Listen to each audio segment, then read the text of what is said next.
Today on Smackey's Garage, we're doing something a little bit different. I'm going to show you how to get a tire back on a rim that has come off. So this tire has completely become deflated and it's falling off the rim. So let's go ahead and get it back on the rim without any special tools. Alright, so if you're watching this video, I'm going to show you how to put this tire back onto this rim without needing any special tools. Now, the big problem with this is when you go to try to put some air in it, it's not going to take any air in it because the tire itself is off of the rim and it's not making contact. For this tire here, this side's still making contact, but the other isn't. Now, you can go ahead, you can try to put some air in it. And no matter how much air you put in it, it's just not going to take because the tire is off. Now, the way to get this back is you need to get some way to get the tire somewhat seated on the rim. And the way that I typically do that is by using a ratchet strap. Now, you need to be careful with doing something like this, and you make sure you wear safety glasses because you're going to be inflating this tire with a ratchet strap around it. We're not going to be inflating it all the way. We're just going to be using enough air so that this tire does go onto the wheel. Now, to do this, you need to find some way to get this up in the air. If it's a track or something else, you can jack it up. For this, since it's just a snowmobile tire, I'm just going to tip the entire thing on its side. All right, now you can see the problem here. This is completely off of one side and it's not seated.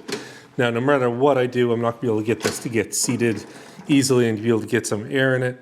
Even if I start pumping it here, because you can see there is a gap there, so it's not going to work. So the way we're going to do this is we're going to use that ratchet strap down there on this tire. So I'm just going to take a standard ratchet strap and I'm going to put it around the outside and connect it together.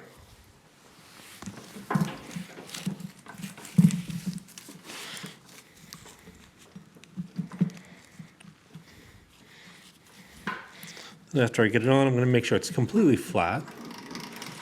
Rotate this up to the top.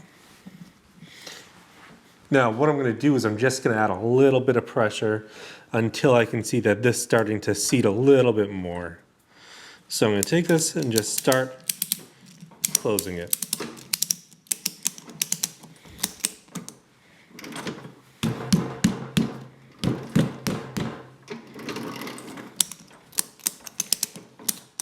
Okay.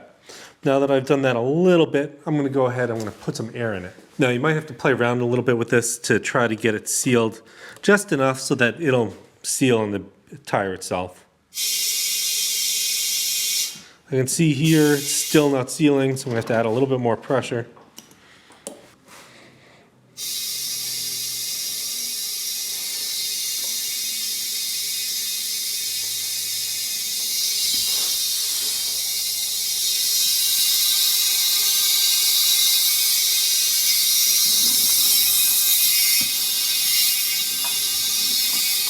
Now, one of the things you might need to do with this is kind of move the tire back and forth with your hand while you're filling it up, just to get it to seat better on there.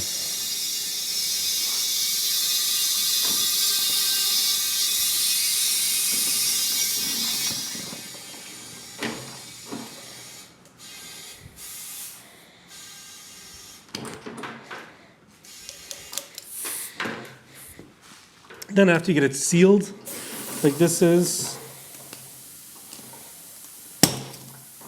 take the tie strap off, and it's on. Well, that's it. It's as simple as that to get the tire back on. If you decide to do this yourself, make sure you wear the right safety equipment. And as always, I'll see you next time on Smackey's Garage.